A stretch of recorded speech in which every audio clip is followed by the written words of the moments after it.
What if I told you that the voice in your head, the one you hear when you're alone, under pressure, or on the edge of a decision, is not a problem, but proof of power? What if the conversations you're having with yourself right now are the same ones high performers, leaders, and game changers use to dominate their lives? Most people try to silence that voice. The elite learn to train it, because the way you talk to yourself determines how you show up when it matters most. And if you've been having those conversations, you might already possess traits that set you apart. You just haven't learned how to use them yet. Let me tell you something most people never stop long enough to understand. That voice in your head, the one you hear when you're driving alone, when you're walking into a tough meeting, when life hits you sideways, that voice is not a problem. It's not a flaw. It's not something you need to silence. It is a training ground. And if you learn how to use it, it becomes one of the greatest assets you will ever develop. Most people have been taught that talking to yourself means something's wrong, that if you're having conversations in your head, you must be overthinking, doubting, or weak. That belief has quietly robbed millions of people of their power, because the truth is every human being talks to themselves. The only difference is that some people let that voice run wild and others train it like a muscle. The difference between an average life and an extraordinary one often comes down to who's in control of that inner conversation. Think about it. Before every action you take, there's a moment of dialogue. Before you speak up, before you quit, before you push through, something inside you says, I can or I can't. That voice is rehearsing your future. Whether you realize it or not, you are practicing something all the time. You're either practicing confidence or insecurity. You're practicing courage or retreat. You're practicing growth or limitation. And the place where that practice happens is not out there in the world. It's in here.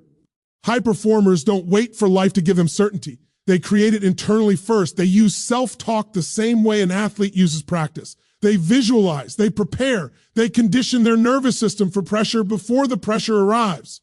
When the moment shows up, they don't panic. They perform. Why?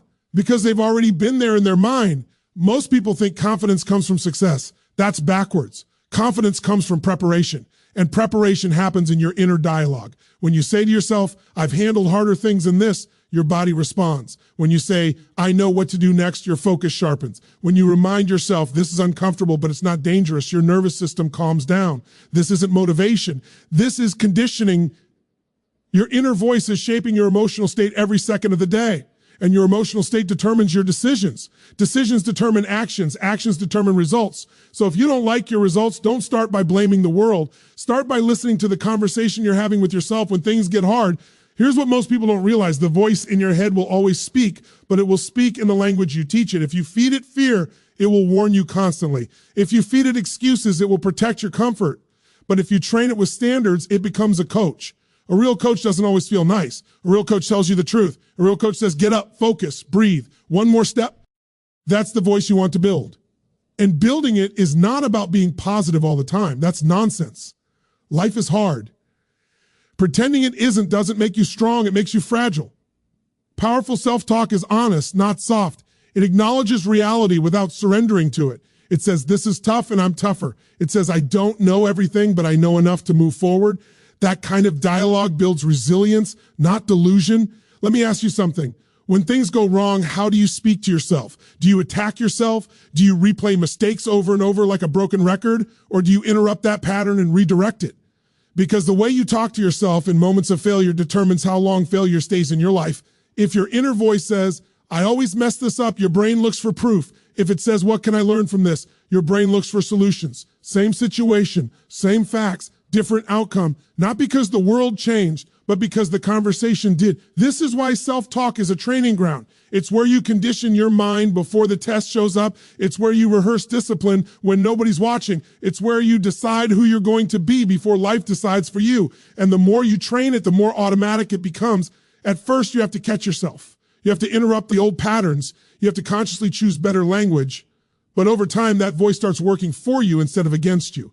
It becomes faster, stronger, more precise. It stops asking, can I handle this? And starts saying, what's the move?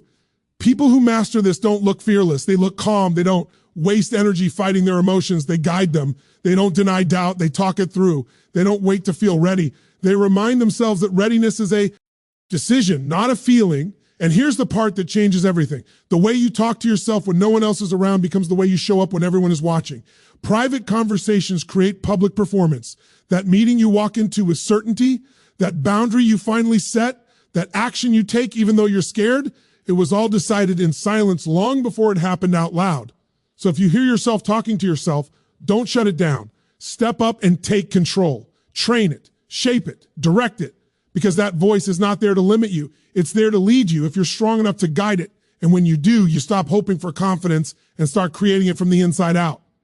There is a moment right between what happens to you and how you respond that most people never notice. It's small, it's quiet, but it's everything. In that moment, you get a choice. And the people who talk to themselves, who have that inner conversation, they live in that space. They don't just react, they reflect. And that single habit changes the entire direction of their lives.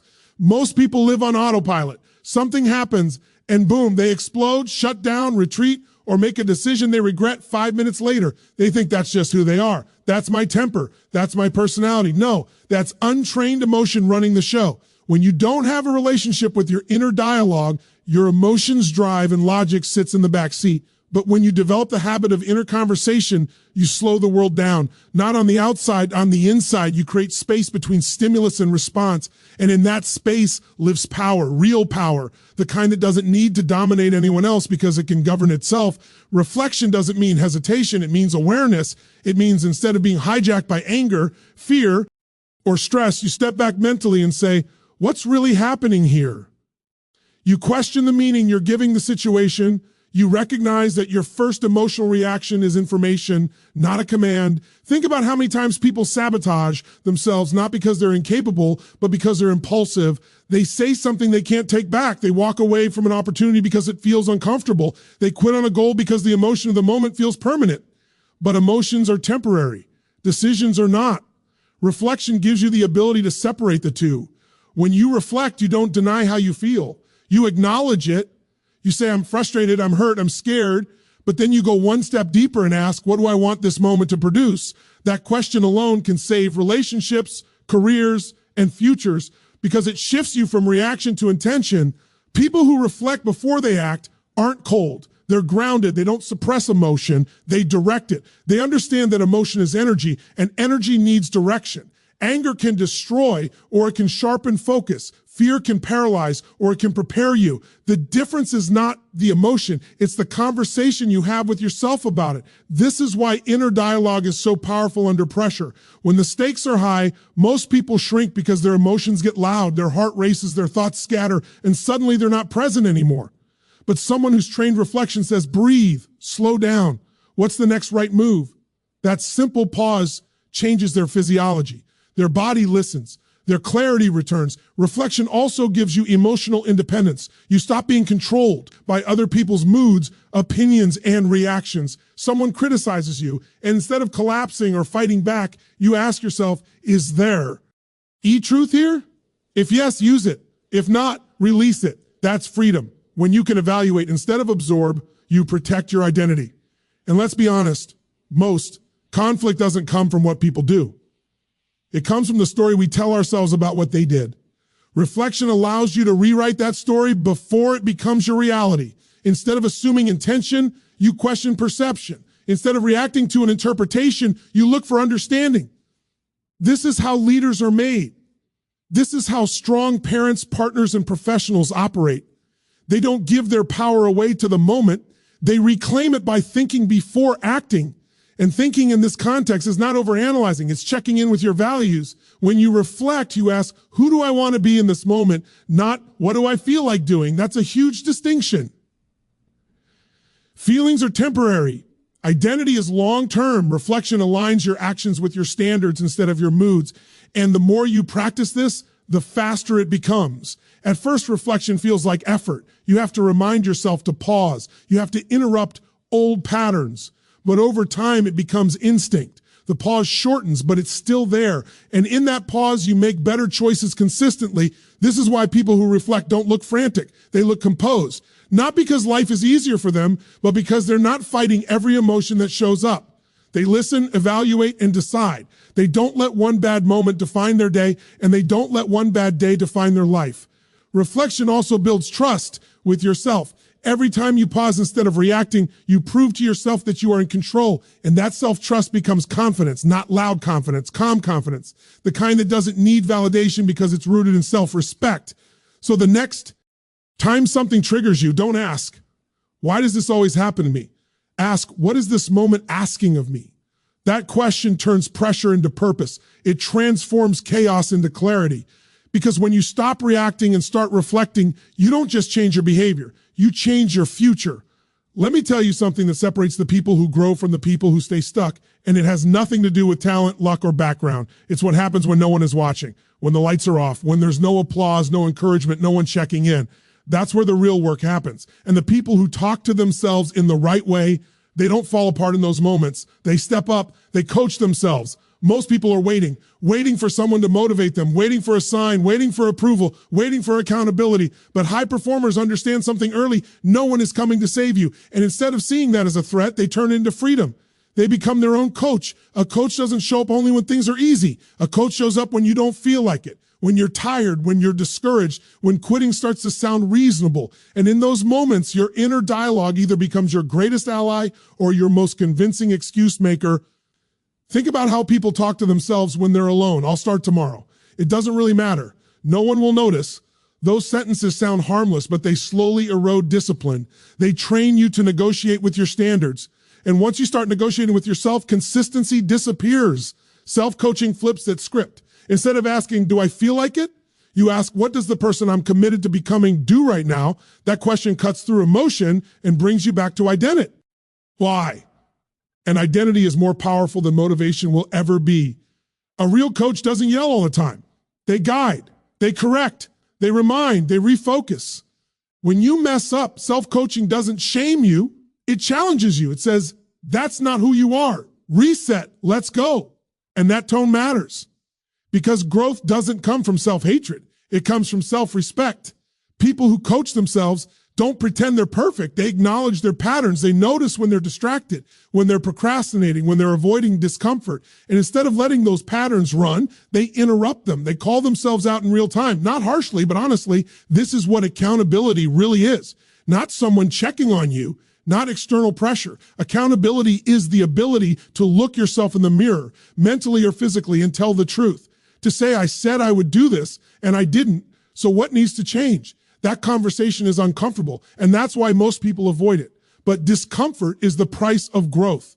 When you coach yourself, you stop making excuses sound intelligent. You stop justifying behavior that keeps you small. You stop confusing comfort with happiness. You understand that discipline is not punishment. It's self-care at the highest level because discipline protects your future. This kind of self-talk also builds momentum. When you follow through on small commitments, you reinforce trust with yourself, and trust compounds. Every time you do what you said you would do, especially when no one's watching, you strengthen your identity. You start seeing yourself as someone who follows through. And that belief changes everything. People who don't self-coach live in cycles. Motivation hits, they start strong, then life gets hard and they fade. But self-coaching creates consistency. It doesn't rely on feeling. Good. It relies on standards. And standards don't fluctuate with mood. There will be days you're inspired, and there will be days you're not. Self-coaching bridges that gap.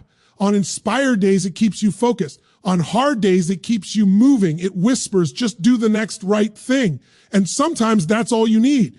And here's the deeper layer. When you coach yourself, you stop outsourcing your worth. You don't need constant validation because you already know whether you showed up. You don't need praise to stay on track because your inner dialogue keeps score. That creates quiet confidence, the kind that doesn't need to prove anything to anyone. This is why people who self-coach don't crumble under solitude. They don't fear being alone with their thoughts. They use that time to recalibrate, to recommit, to remind themselves why they started in the first place. And over time, that inner coach becomes stronger than any external influence, louder than doubt, more consistent than motivation, more reliable than circumstances. Because when no one else is watching and you still show up, you don't just build success, you build character. Let's talk about what happens when life gets loud, because it does. Deadlines stack up, problems overlap, emotions collide, thoughts race. And for most people, that chaos feels overwhelming, not because they're incapable, but because everything hits at once. The mind fills up, the pressure rises, and suddenly even simple decisions feel heavy. This is where most people freeze, panic, or escape. But the people who have trained their inner dialogue do something different. They turn chaos into clarity. Chaos isn't the problem. Unprocessed chaos is. When too many thoughts compete for attention, the brain defaults to survival mode. It starts scanning for danger instead of solutions. That's why stress makes people impulsive or avoidant. But when you talk to yourself with intention, you create order inside. Even when the outside is messy, clarity doesn't come from having fewer problems. It comes from knowing what matters right now. And that's exactly what inner dialogue does. It prioritizes. It slows the flood of thoughts and turns them into a sequence. Not everything needs to be solved today. Not everything needs an answer this second, but something needs attention now. And clarity is knowing what that something is.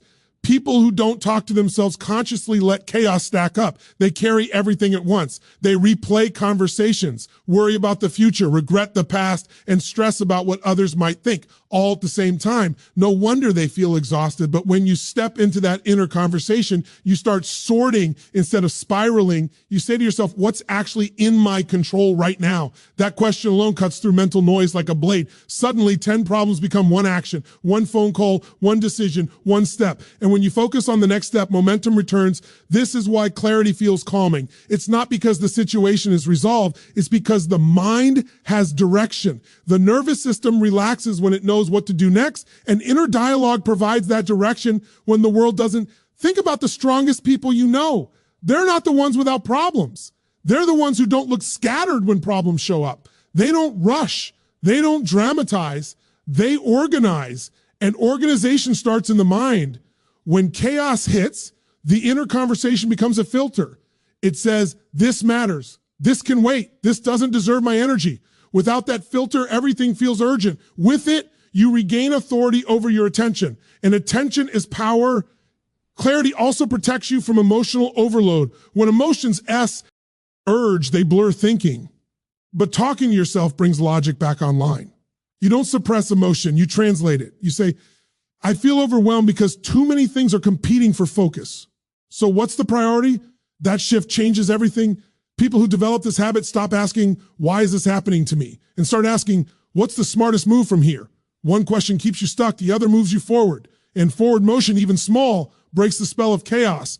This skill becomes priceless in moments of pressure. When others are reacting, you're assessing. When others are venting, you're planning. When others are confused, you're clear. Not because you know everything, but because you know enough to take the next step. Clarity also prevents burnout. Most burnout isn't from doing too much. It's from thinking too much without resolution. Endless mental loops drain energy. Inner dialogue closes loops. It turns thought into action or release. Either way, the mind gets relief. And here's something most people miss. Clarity is not about certainty. You don't need all the answers to move forward. You need alignment. When your actions match your values and priorities, uncertainty loses its grip. You can move without guarantees because you trust your process. That trust comes from repeatedly guiding yourself through chaos instead of being consumed by it. Every time you slow down, sort the noise, and choose your next move, you reinforce confidence. Not loud confidence, quiet confidence. The kind that says, I can handle this even when the path isn't obvious. This is why people with strong inner dialogue don't fear complexity. They don't need life to be simple. They know how to simplify life. They break problems down. They separate emotion from execution. They deal with reality as it is, not as it feels in the moment. And over time, this becomes automatic. Chaos shows up, and instead of panic, there's a pause. Instead of overwhelm, there's assessment. Instead of shutdown, there's action. Not because the chaos disappeared, but because you learned how to lead yourself through it. So when life gets loud, don't try to silence the noise, organize it. Because the moment you bring order to your thoughts, you reclaim control of your life. Let me show you something that changes the direction of a life faster than almost anything else. The quality of the questions you ask yourself. Most people don't realize it, but they are constantly asking questions in their own mind. The problem is they're asking the wrong ones. And when you ask the wrong questions, you get the wrong answers or no answers at all. When something goes wrong, the average person asks, why does this always happen to me? And the brain does exactly what it's designed to do. It searches for evidence. It finds reasons to feel powerless, unlucky, stuck. That question trains the mind to look for blame. But people who talk to themselves with intention ask different questions, and those questions change everything. Powerful self-conversations don't sound like complaints. They sound like curiosity. They sound like leadership. They sound like someone who's not trying to escape the moment, but extract value from it. Instead of asking, why am I like this? They ask, what's driving this pattern? Instead of asking, what if I fail? They ask, what would success require from me right now? Your brain is a problem-solving machine. It cannot resist a question. Give it a weak one and it gives you weak thinking. Give it a strong one and it elevates your focus. Questions are instructions. They tell your mind where to look, and where your mind looks, your energy follows.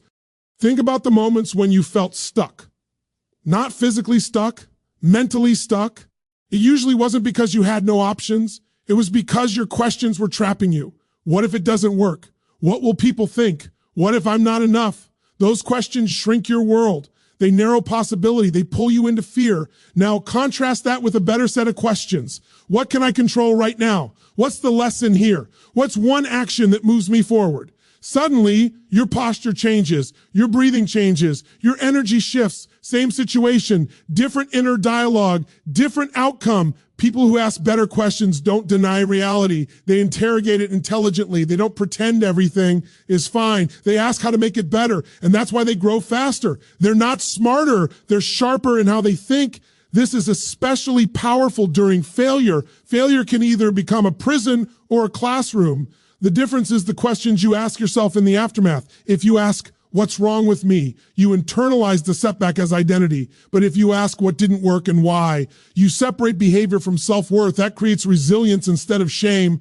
Better questions also protect your focus. In a world full of noise, your attention is constantly under attack. Notifications, opinions, comparisons, they all compete for mental space. When you don't guide your mind, it scatters. But when you ask intentional questions, you bring it back home. You say, what actually matters today? And suddenly the irrelevant fades. You say, what deserves my energy? And distractions lose their grip. You say, what happens if I don't act?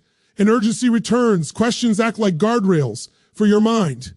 This is how leaders think. They don't wait for clarity. They create it by asking better questions. In uncertainty, why? They ask, what's the best decision with the information I have?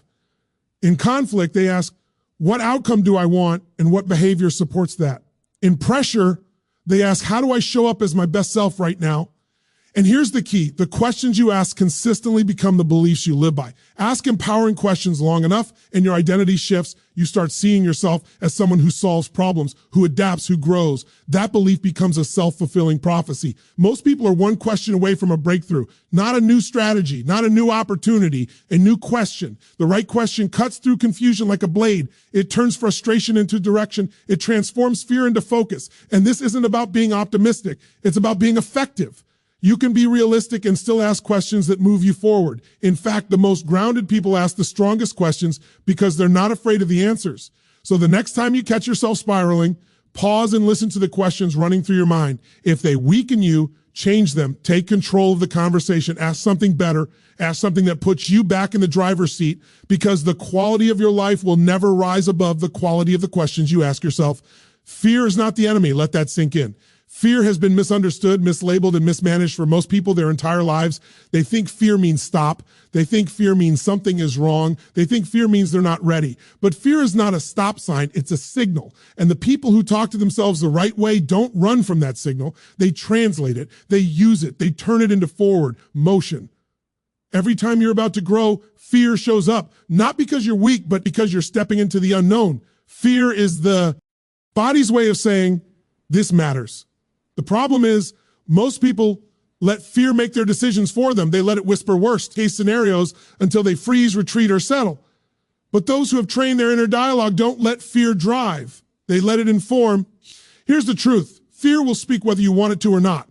The question is, will you answer it with authority or will you let it dominate the conversation? Because fear left unchecked becomes imagination without discipline. It exaggerates risk. It minimizes capability. It tells convincing stories that feel real but aren't true. But when you talk to yourself with awareness, you interrupt that loop. You don't argue with fear emotionally. You ground it logically. You say, what exactly am I afraid of? And suddenly the fog lifts. What felt overwhelming becomes specific. And when fear becomes specific, it becomes manageable. Most fear is vague. It's what if this goes wrong? What if I fail? What if I'm exposed? But when you slow down and ask, what does failure actually look like here? You realize it's rarely catastrophic. Discomfort, embarrassment, rejection, temporary states, not permanent conditions. Fear loses its grip when you stop letting it stay abstract. People who convert fear into fuel don't wait for confidence to appear. They understand something. Most people never learn confidence is a byproduct of action, not a prerequisite. So instead of asking, am I ready? They ask, what's the smallest step that moves me forward? And that step creates momentum. Momentum quiets fear. Fear thrives in stillness. It grows when you hesitate. But the moment you move even imperfectly, it changes form. It turns into focus. Your energy shifts from imagining outcomes to executing actions. And execution dissolves anxiety faster than reassurance ever could. This is why inner dialogue is critical. Ill in moments of fear. Without it, fear feels personal. It feels like truth. With it, fear becomes data. You say, my heart is racing because this matters. You say, I'm nervous because I care. And suddenly fear stops being a warning and starts being confirmation. You're on the edge of something meaningful. Fear also reveals your values. You're not afraid of everything, only what matters to you. You don't fear losing things you don't care about. So instead of resenting fear, you can use it as a compass. You can say, if this scares me, it probably matters. And that realization alone can change the direction of your life. People who grow don't eliminate fear. They build a relationship with it. They know its patterns. They recognize its voice. And when it shows up, they don't panic. They say, I've heard this before. That familiarity creates calm. And calm under fear is powerful. It allows you to act deliberately instead of desperately. It allows you to breathe, slow down, and choose courage, not as an emotion, but as a behavior. Courage is not the absence of fear. It's the decision to move with fear present. This inner conversation also keeps fear from turning into self-doubt. Fear says, this is uncertain. Self-doubt says you're incapable. Those are not the same thing. And the people who talk to themselves know how to separate the two. They say, this situation is challenging, but that doesn't mean I am inadequate. That distinction protects identity. When fear shows up repeatedly and you keep moving anyway, something powerful happens. Your nervous system learns. It learns that fear does not equal danger. It learns that discomfort is survivable. It learns that you are capable of handling more than you thought, and that learning becomes confidence. Over time, fear stops controlling your decisions because it no longer surprises you. You expect it. You welcome not because you enjoy it, but because you trust yourself to handle it, and that trust is everything. So when fear speaks, and it will, don't try to silence it. Speak back with clarity. Use it as fuel. Let it sharpen your focus, deepen your commitment, and push you forward. Because the moment fear stops stopping you is the moment your life starts expanding. Most people don't realize this, but they are constantly being defined by opinions, by past mistakes, by labels they never chose, by expectations that were handed to them long before they understood themselves. And if you don't consciously define who you are, the world will do it for you. That's why your inner dialogue is not just about motivation or mindset. It's about identity. It's about who you decide to be when no one else is deciding for you. Identity is the most powerful force in human behavior. You will always act in alignment with who you believe you are, not who you want to be, not who you hope to be, who you believe you are right now. And that belief is reinforced every single day by the conversations you have with yourself. When you say things like, I'm just not disciplined, I'm bad at this, I've always been this way, you're not describing reality, you're programming it. Those words become commands. Your brain listens, your body follows.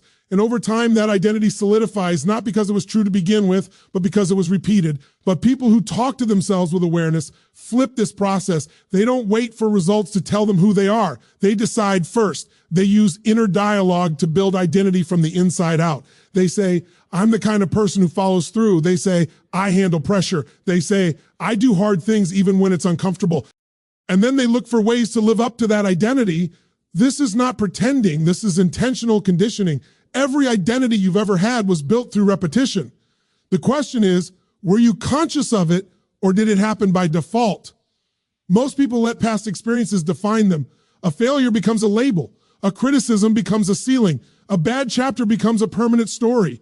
But inner dialogue gives you the power to edit that story, not by denying the past, but by reframing it. You say, that happened, but it doesn't own me. You say, that was a lesson, not a life sentence. This is where standards come in. People with strong inner dialogue live by internal standards, not external approval. They don't ask, did people like it? They ask, did I live up to who I said I would be? That shift is liberating. When your standards are internal, you stop chasing validation and start building self-respect. And self-respect changes behavior. When you respect yourself, you don't cut corners. You don't betray your values for convenience. You don't tolerate patterns that keep you small, not because someone is watching, but because you are. Identity also shapes how you handle setbacks. If you see yourself as a victim, obstacles confirm that belief. If you see yourself as resilient, obstacles become training. Same challenge, different identity. And identity is reinforced not in big moments, but in small daily decisions. Every time you keep a promise to yourself, you vote for a stronger identity. Every time you break one, you vote for a weaker one. No judgment, just truth. The good news is you're voting all the time, and you can change the outcome by changing the conversation. People who build identity internally don't crumble when opinions shift. They don't rise and fall with praise or criticism. They listen, they evaluate, and then they decide, because their sense of self isn't outsourced. It's rooted. This doesn't make them arrogant. It makes them grounded. They're open to feedback without being dependent on it. They're confident without being defensive. They know who they are, and because of that, they can grow. Inner dialogue also protects identity under pressure. When things go wrong, it reminds you, this moment does not define me. When fear shows up, it says, I've handled worse. When doubt creeps in, it says, I act in alignment with my standards, not my emotions. That voice becomes an anchor. And over time, that identity becomes visible. People feel it, not because you talk about, but because you live it. Your actions become consistent. Your boundaries become clear. Your decisions become cleaner. You stop asking, what should I do? And start asking, what would someone like me do in this situation? That question is powerful because it assumes strength. It assumes capability. It assumes growth. This is how identity is built, not through affirmations alone, but through aligned action reinforced by intentional self-talk. You speak it, you live it, you repeat it, and eventually it becomes automatic. So if you want to change your life, don't start with goals. Start with identity. Decide who you are, reinforce it daily in your inner dialogue, and let your actions catch up. Because when you define yourself from the inside out, nothing on the outside can take that power away. Something powerful starts to happen when you've been having these conversations with yourself long enough. It's subtle at first, nothing flashy, no announcement, but inside you're changing, you're sharpening, you're becoming someone who doesn't panic easily, doesn't break under pressure, doesn't need noise to feel strong. You're becoming quietly dangerous in the best possible way. Most people think power looks loud. They think it's dominance, aggression, constant motion, but real power is calm. It's presence. It's the ability to walk into uncertainty without needing to prove anything. And that kind of power is built internally through awareness, repetition, and discipline of thought. When you consistently talk to yourself with intention, you start seeing patterns before they control you. You notice when emotion is rising. You recognize when distraction is creeping in. You catch fear before it becomes paralysis. That awareness alone puts you ahead of most people. You're no longer surprised by yourself.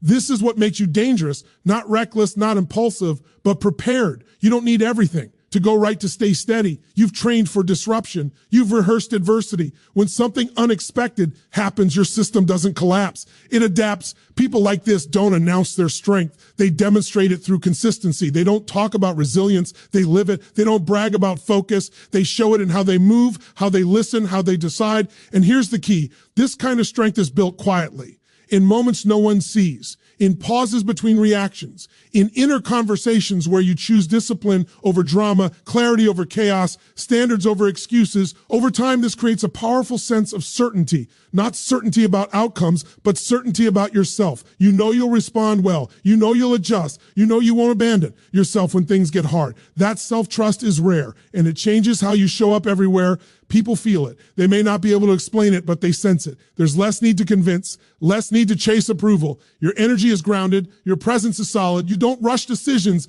because you're not afraid of silence.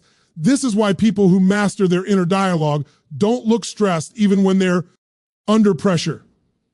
They've already faced the pressure internally. The external moment is just execution. They also don't waste energy on unnecessary battles. They pick their moments. They conserve focus. They understand that attention is finite, and they spend it intentionally. That makes their actions more precise, more impactful. This inner strength also gives you patience. You're no longer desperate for instant results because you trust the process. You know growth compounds. You know discipline accumulates. You know today's unseen effort becomes tomorrow's visible edge. And when setbacks happen, and they will, you don't spiral. You recalibrate.